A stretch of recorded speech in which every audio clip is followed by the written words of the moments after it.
മഹത്വം ഉണ്ടായിരിക്കട്ടെ. നമ്മുടെ ഒരുമിച്ചുള്ള ധ്യാനത്തിനായിട്ട് എവൻഗേലിയൻ ഭാഗമായിട്ട് വായിച്ച് ശുദ്ധ യോഹന്നാന്റെ സുവിശേഷം 14-ാം അധ്യായം 1 മുതൽ 7 വരെയുള്ള വാക്യങ്ങളാണല്ലോ. ആദ്യത്തെ വാക്യം ഞാൻ വായിക്കട്ടെ. നിങ്ങളുടെ ഹൃദയം കലങ്ങിപ്പോകരുത്, ദൈവത്തിൽ വിശ്വസിക്കുകയും എന്നിലും വിശ്വസിക്കുകയും. പ്രാർത്ഥിക്കും. നിങ്ങളുടെ ദൈവമേ, തിരുസന്നിധിയിലേക്ക് ഞങ്ങൾ വരുന്നു.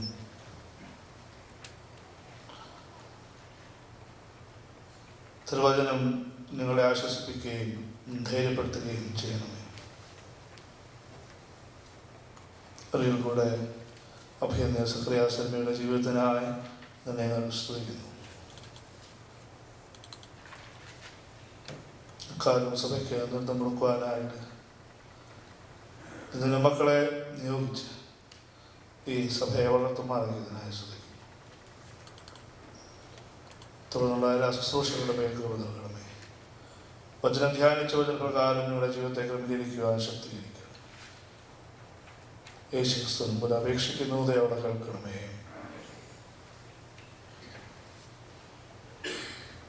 നിങ്ങളുടെ ഹൃദയം കലങ്ങിപ്പോകരുത്, ദൈവത്തിൽ വിശ്വസിക്കുകയും എന്നിലും വിശ്വസിക്കുകയും. ഇന്ന് ലക്ഷണറി ഭാഗമായിട്ട് ക്രമീകരിച്ചിരിക്കുന്ന വേദഭാഗമായിട്ട് ക്രമീകരിച്ചിരിക്കുന്ന വേദഭാഗമാണ് യോഹന്നാന്റെ സുവിശേഷം 14-ാം അധ്യായം 1 മുതൽ 7 വരെയുള്ള വാക്യങ്ങൾ. മർത്തോമാ സഭയെ സംബന്ധിച്ച് ഇന്ന് വളരെ ദുഃഖകരമായിട്ടുള്ള ഒരു അനുഭവമാണെങ്കിൽ ഇന്ന് ഇങ്ങനെയോ ഇത് നമുക്കിന്ന് ആശ്വാസം നൽകുന്ന ഒരു വാക്കായിട്ടാണ് ദൈവം തമ്പുരാൻ ക്രമീകരിച്ചിരിക്കുന്നത്. My peace I give to you. ഇത് ലോകം പലപ്പോഴും നാം എല്ലാം തന്നെ ആകുല ചിന്തയിലാണ്. വീട്ടിൽ നിന്ന് ഇറങ്ങിയാൽ തിരിച്ച് വീട്ടിലേക്ക് എത്തുമോ എന്നുള്ള ഭയത്തിൽ നാം ജീവിക്കുന്ന ഒരു സാഹചര്യം. മാക്രോ ലെവലിൽ നോക്കുവാണെങ്കിൽ ടെററിസം, വയലൻസ്, ക്രൈം എല്ലാം തന്നെ കൂടിയിരിക്കുന്നു. ജീവൻ തന്നെ അപകടത്തിലാണ്. മറുവശത്ത് നമ്മെ പറ്റിയുള്ള ഭാരം, ടയർഡായിരിക്കുന്നവർക്ക് അവരുടേതായിട്ടുള്ള ഭാരം, രോഗം വരും, ക്ഷീണം, വണ്ടി ഓടിക്കുവാനായിട്ട് സാധിക്കുന്നില്ല. ജോലിയിലായിരിക്കുന്നവർക്ക് അതിൻ്റേതായിട്ടുള്ള രീതിയിലുള്ള പ്രയാസം, പഠിക്കുന്ന കുഞ്ഞുങ്ങൾക്ക് അവരുടെ ഭാവിയെ പറ്റിയുള്ള ആശങ്കകൾ, മാതാപിതാക്കൾക്ക് കുഞ്ഞുങ്ങളെ അവർ ശരിയായി വളർത്തുന്നു എന്നുള്ള ആകുലച്ചില്ല, സാമ്പത്തികമായിട്ടുള്ള ഞെരുക്കം, രോഗങ്ങൾ, ഇതെല്ലാം തന്നെ നമ്മെ ഭാരപ്പെടുത്തുമ്പോൾ ദൈവവചനം നമ്മെ ശക്തീകരിക്കും. ദൈവം നമ്മളോട് പറയുന്നതാണ്, നിങ്ങളുടെ ഹൃദയം കലങ്ങിപ്പോകരുത്, ദൈവത്തിൽ വിശ്വസിക്കുകയും എന്നിലും വിശ്വസിക്കുകയും. എൻ്റെ സമാധാനം ഞാൻ നിങ്ങൾക്ക് തരും എന്നാണ് പറയുന്നത്. കർത്താവായ യേശു ക്രിസ്തുവിൻ്റെ ഒരു ഫെയർവെൽ സ്പീച്ചായിട്ടാണ് ഈ ഭാഗത്തെ കാണുന്നത്. താൻ ഏറ്റെടുക്കുവാൻ പോകുന്ന കുരിശിനെ പറ്റി ശിഷ്യന്മാരെ ഒരുക്കുന്ന ഒരു സമയമാണ് ഇത്. കർത്താവിൻ്റെ ജീവിതത്തിൻ്റെ ഒരു അവസാനമല്ല, എന്നാൽ ഉയർത്തെഴുന്നേൽപ്പുണ്ട്, സ്വർഗാരോഹണമുണ്ട്, മഹത്വീകരണമുണ്ട് എന്ന് കാണാൻ സാധിക്കും. Farewell is always sorrowful when love is the binding force. സ്നേഹമുള്ളിടത്ത് വേർപാട് വളരെ ദുഃഖകരമായിട്ടുള്ള ഒരു അനുഭവമാണ്. മർത്തോമാ സഭയ്ക്ക് ഇന്ന് ഒരു ആശ്വാസം ഈ വാക്കുകളുടെ സഭ ദൈവം നൽകട്ടെ എന്ന് പ്രാർത്ഥിക്കുന്നു. മലങ്കര സഭ നവീകരണത്തിന് ശേഷം ഭാഗ്യസ്മരണീയനായ തോമസ് മാർ അത്തനേഷ്യസ് തിരുമേനി കാലം ചെയ്ത ശേഷം സഭയ്ക്ക് മെത്രാന്മാർ വാഴിക്കുവാൻ, പിൻഗാമി വാഴിക്കുവാനായിട്ട് അദ്ദേഹത്തിന് സാധിച്ചില്ല. ആ ഒരു സാഹചര്യത്തിൽ സഭയുടെ ഐക്യമാക്കത്തിനാൽ ദൈവത്തോട് പ്രകാരം പ്രാർത്ഥിച്ചു എന്ന് വായിച്ച് മനസ്സിലാക്കുവാൻ സാധിച്ചു. ദൈവമേ, മോശയ്ക്ക് ശേഷം ഇസ്രായേലിനെ നയിക്കുവാനായിട്ട് നീ യോശുവയെ നിയോഗിച്ചു. ഞങ്ങൾക്കോ ആരുമില്ലല്ലോ. ആ നിലവിളി ദൈവം കേട്ടു.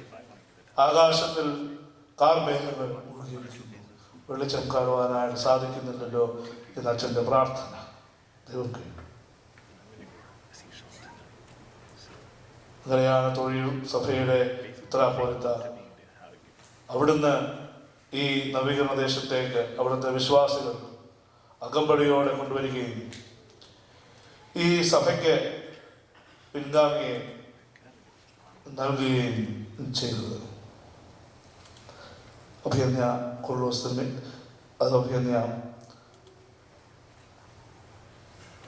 സക്രിയാസ് മാർ തിയോഫിലോസ് തിരുമേനി ഇന്ന് നമ്മോട് കൂടെ ഭാഗ്യസ്മരണീയനായിരിക്കും. അവിടെയും ദൈവം സഭയ്ക്ക് ഈ സമാധാനം നൽകട്ടെ. ഇന്ന് മാർത്തോമാ സഭ അനുഗ്രഹിക്കപ്പെട്ടിരിക്കുന്നു. ഇപ്പോൾ നിലവിൽ 12 തിരുമേനിമാർ ശക്തമായ നേതൃത്വം കൊടുക്കുവാനായിട്ട് സഭയ്ക്കുണ്ട്. കൊണ്ട് ദൈവം ഇവിടെ നമ്മോട് പറയുകയാണ്, my peace I give to you, എൻ്റെ സമാധാനം ഞാൻ നിങ്ങൾക്ക് നൽകുന്നു, ഞാൻ നിങ്ങളോട് കൂടെയുണ്ട്. ഇതൊരു വേദനാജനകമായിട്ടുള്ള അനുഭവമാണ്. ഈ ലോകത്തിൽ നിങ്ങൾ കഷ്ടപ്പാടുണ്ട്, അതൊരു യാഥാർത്ഥ്യമാണ്. യോഹന്നാന്റെ സുവിശേഷം 14:33 പറയുന്നു. അവിടെ തന്നെ കർത്താവ് 14-ാം അധ്യായത്തിന് 27 പറയുന്നു, പക്ഷേ എൻ്റെ സമാധാനം ഞാൻ നിങ്ങൾക്ക് നൽകുന്നു. ഈ സമാധാനം അടിച്ചേൽക്കപ്പെട്ട ഒരു സമാധാനമല്ല. റോമാ സാമ്രാജ്യത്തിൽ ആകമാനം സമാധാനം ഉണ്ടായിരുന്നു. കാരണം അധികാരത്തിന്റെ ഒരു വലിയ ശക്തീകരണത്തിൽ അവരെ എല്ലായിടത്തും സമാധാനമാക്കി. എന്നാൽ it was not the peace of the Roman government gives of subjugation and authority. എന്നാൽ ഈ സമാധാനം നിങ്ങൾക്ക് നൽകുന്നത് ശുശ്രൂഷ ചെയ്യുവാനായിട്ടാണ്, കഷ്ടപ്പാട് സഹിക്കാനായിട്ടാണ്. ഞാൻ നിങ്ങളോട് കൂടെയുണ്ട് എന്ന് പറയുന്നു. അവസാനം വരെ ഈ റോമാ സാമ്രാജ്യത്തിന്റെ അടിമത്തത്തിൽ അവരെ വിമോചിപ്പിക്കും എന്ന് ചിന്തിച്ച ശിഷ്യന്മാര് പെട്ടെന്ന് ഞെട്ടിയിരിക്കുകയാണ്. കാരണം 33 വയസ്സുള്ള ഗുരു 3.5 വർഷത്തെ ശുശ്രൂഷയ്ക്ക് ശേഷം ചെറുപ്പക്കാരനായിരിക്കുന്നത് മരിക്കുവാൻ പോവുക എന്ന് പറഞ്ഞപ്പോൾ അവർക്ക് സഹിക്കാനായിട്ട് ആയില്ല. അവിടെ പറയുന്നത്, ഞാൻ നിങ്ങളോട് കൂടെയുണ്ട്, my peace I give to you. രണ്ടാമത് കർത്താവിന്റെ വിശ്വാസം ഇവിടെ കാണുവാൻ സാധിക്കും. We see the faith of Christ and we see the faith in Christ. അവിടെ യേശു പറഞ്ഞത്, നിങ്ങൾ ദൈവത്തിൽ വിശ്വസിപ്പീൻ, എന്നിലും വിശ്വസിപ്പീൻ എന്നാണ് പറഞ്ഞത്. അതുകൊണ്ട് തന്റെ പിതാവിനോടുള്ള വിശ്വാസം അവിടെ ശിഷ്യന്മാരെ പഠിപ്പിക്കുകയാണ്. എല്ലായ്പ്പോഴും യേശു വിശ്വസിച്ചിരുന്നു, ദൈവം ആണ് എല്ലാത്തിനെയും നിയന്ത്രിക്കുന്നത്. God the Father remains in control of everything and he does not make a mistake. അവന് തെറ്റും ചെയ്യുകയില്ല. Our absolute trust in God യേശു കർത്താവിനുണ്ടായി. അത് തന്നെയാണ് പറഞ്ഞത്, നിങ്ങൾ എന്നിലും വിശ്വസിപ്പീൻ, പിതാവിനും വിശ്വസിപ്പീൻ. അതുകൊണ്ട് ദൈവത്തിൽ വിശ്വസിക്കുവാനായിട്ട് നമുക്ക് സാധിക്കണം. പലപ്പോഴും നാം രക്ഷയുടെ അനുഭവത്തിന് ദൈവത്തെ വിശ്വസിക്കുന്നു. We experience and believe in salvation through Jesus Christ, but we seldom believe and trust him in the daily affairs of our life. രക്ഷയുടെ ഒരു അനുഭവത്തിലേക്ക് പ്രവേശിക്കുവാനായിട്ട് ഞാൻ യേശുവിൽ വിശ്വസിക്കുന്നു എന്ന് നാം എല്ലാം പറയും. എന്നാൽ ദൈനംദിന ജീവിതത്തിന്റെ അനുഭവത്തിൽ യേശുവിനെ വിശ്വസിക്കാനായിട്ട്, യേശുവിന്റെ കരങ്ങളിൽ സമർപ്പിക്കുവാനായിട്ട് നമുക്ക് സാധിക്കുന്നു എന്ന് നാം ചിന്തിക്കണം. So it is believing in a person and believing in God the Father. അതുകൊണ്ട് തന്നെ ഈ ഒരു പേഴ്സണൽ എക്സ്പീരിയൻസിന്റെ ഒരു എക്സ്പ്രഷൻ നമുക്ക് ദേവാലയത്തിന്റെ അനുഭവത്തിലൂടെ മാത്രമേ സാധിക്കത്തുള്ളൂ. ഈ പേഴ്സണൽ എക്സ്പീരിയൻസ് ഓഫ് ഫെയ്ത്ത് അതിന് എക്സ്പ്രഷൻ ഈ ദേവാലയത്തിന്റെ അനുഭവത്തിൽ നമുക്ക് സാധിക്കുകയുള്ളൂ. അതുകൊണ്ട് എല്ലാ വിശ്വാസിയും ദേവാലയത്തിന് ഭാഗമായി തീരണമെന്ന് പിതാവായ ദൈവം നമ്മോട് ഓർപ്പിക്കുകയാണ്. കർത്താവ് പറഞ്ഞു, faith of Christ, faith in Christ. പിതാവായ ദൈവത്തിൽ യേശു വിശ്വസിച്ചതുപോലെ പിതാവ് പറഞ്ഞു, ഞാൻ പിതാവ് വിശ്വസിക്കുന്ന പോലെ നിങ്ങളും എന്നിൽ വിശ്വസിപ്പീൻ എന്നാണ് പറഞ്ഞത്. മൂന്നാമത്തെ വിഭാഗത്തിൽ കർത്താവ് പറയുന്നത് രണ്ടാമത് ഞാൻ വരും. The second coming of Christ. വേദപുസ്തകത്തിൽ കർത്താവിന്റെ മെശിഹായെ പറ്റിയുള്ള പ്രവചനങ്ങൾ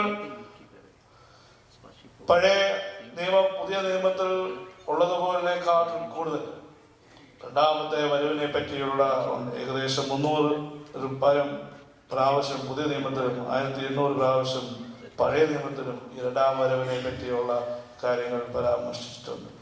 ക്രിസ്ത്യ വിശ്വാസത്തിൽ മാത്രമല്ല കർത്താവിന്റെ രണ്ടാമത്തെ വരവിനായിട്ട് ഒരുങ്ങിയിരിക്കുന്നത്.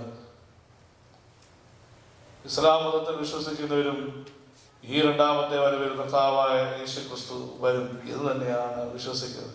അതുകൊണ്ട് ഈ വരവ് ഉറപ്പാണ്. എല്ലാ വിശ്വാസത്തിലും നമുക്ക് കാണാൻ സാധിക്കും. നിഖ്യാവിശ്വാസ പ്രമാണത്തിൽ നമ്മൾ എല്ലാ ഞായറാഴ്ചയും വളരെ ശക്തമായിട്ട് പറയുന്നതാണ്. പിന്നെ മഹാപ്രഭാവത്തോടെ ഇനിയും പരിപാലിക്കുന്നതുമായ യേശു മിശിഹായ കർത്താവിൽ ഞങ്ങൾ വിശ്വസിക്കുന്നു. നമ്മുടെ വിശുദ്ധ കുർബാനയിലും നമ്മൾ പറയുന്നു, Lord, we look forward to your second coming. അതുകൊണ്ട് ഈ രണ്ടാമത്തെ വരവിനായിട്ട് ഒരു ഒരുക്കം നമുക്ക് പലപ്പോഴും ആവശ്യമാണ്. നമ്മളൊരു യാത്രയിൽ പോവുകയാണ്, ഒരു വെക്കേഷനിൽ പോകുകയാണെങ്കിൽ തീർച്ചയായിട്ടും നമ്മൾ പല കാര്യങ്ങൾ ക്രമീകരിക്കും. ടിക്കറ്റ് ക്രമീകരിക്കും, ഹോട്ടൽ അക്കോമഡേഷൻ ക്രമീകരിക്കും, ട്രാൻസ്പോർട്ടേഷൻ ക്രമീകരിക്കും, എന്തെല്ലാം കാര്യങ്ങളാണ് നാം ക്രമീകരിക്കുക. എന്നാൽ ഈ രണ്ടാമത്തെ വരവിനായിട്ട് നാം നമ്മെ തന്നെ ക്രമീകരിക്കുവാനായിട്ട് സാധിക്കണം. നമ്മുടെ ജീവിത ശൈലികളെ, നമ്മുടെ കുടുംബത്തെ, നമ്മുടെ വ്യക്തി ജീവിതത്തെ ഒരുക്കുവാനായിട്ട് നമുക്ക് സാധിക്കും. Could we plan our life to experience the second coming? അതുകൊണ്ട് ഇവിടെ ശിഷ്യന്മാരോട് പറഞ്ഞത്, നിങ്ങളെ ഞാൻ ശുശ്രൂഷ ഫലമേൽപ്പിച്ചിരിക്കുകയാണ്, ഞാൻ ചെയ്തതിന് ഇരട്ടിയായിട്ട് നിങ്ങൾ പ്രവർത്തിക്കാൻ പോവുകയാണ്. തീർച്ചയായിട്ടും ശിഷ്യന്മാര് അത് തന്നെ ചെയ്തു. കർത്താവ് പ്രവർത്തിച്ചതിനെക്കാട്ടും കൂടുതൽ ശക്തമായിട്ട് ശിഷ്യന്മാർ പ്രവർത്തിച്ചതായിട്ട് നമുക്ക് കാണാനായിട്ട് നമുക്ക് സാധിക്കും. ലോകമെമ്പാടും, ലോകത്തിന്റെ എല്ലാ ഭാഗത്തും കർത്താവ് തന്നെ പരിമിതിപ്പെടുത്തി പലസ്തീനിലാണ്. എന്നാൽ ശിഷ്യന്മാർക്ക് യേശുവിനെക്കാട്ടിൽ കൂടുതൽ ശക്തമായിട്ട് കർത്താവായ യേശു ക്രിസ്തു പറഞ്ഞതുപോലെ തന്നെ പ്രവർത്തിക്കുവാനായിട്ട് സാധിച്ചു. ലോകമെമ്പാടും ചെന്ന് പാപമോചനത്തിന് രക്ഷയെപ്പറ്റി, യേശുവിനെ പറ്റി അവർക്ക് പ്രസംഗിക്കാനായിട്ട്, ഈ പീഡാനുഭവം ഏറ്റെടുക്കുവാനായിട്ടും അവർക്ക് സാധിച്ചത് ദൈവത്തിന്റെ ഈ വാക്കുകളിലൂടെയാണ്. മാർത്തോമാ സഭാവിശ്വാസികളായ നമുക്ക് ഈ ശുശ്രൂഷ ഏറ്റെടുക്കുവാനായിട്ട് നമുക്ക് സാധിക്കും. ഭഗവാനും സഭ ദുഃഖത്തിലൂടെ കടന്നു പോകുന്ന ഈ സമയത്ത് ഈ വാക്കുകൾ നമ്മെ ശക്തീകരിക്കട്ടെ. നിങ്ങളുടെ ഹൃദയം കലങ്ങിപ്പോകരുത്. ദൈവത്തിൽ വിശ്വസിപ്പീൻ, എന്നിലും വിശ്വസിപ്പീൻ. My peace I give to you. യേശുവിൽ വിശ്വസിപ്പീൻ, പിതാവായ ദൈവത്തിൽ വിശ്വസിപ്പീൻ. രണ്ടാമത്തെ വരവിനായിട്ട് ഒരു ഒരുക്കത്തോടെ ഇരിക്കുവാനായിട്ട് നമുക്ക് സാധിക്കണം. അതിനായി ത്രിയേക ദൈവം നാം ഓരോരുത്തരെയും സഹായിക്കുകയും ശക്തീകരിക്കുകയും ചെയ്യും.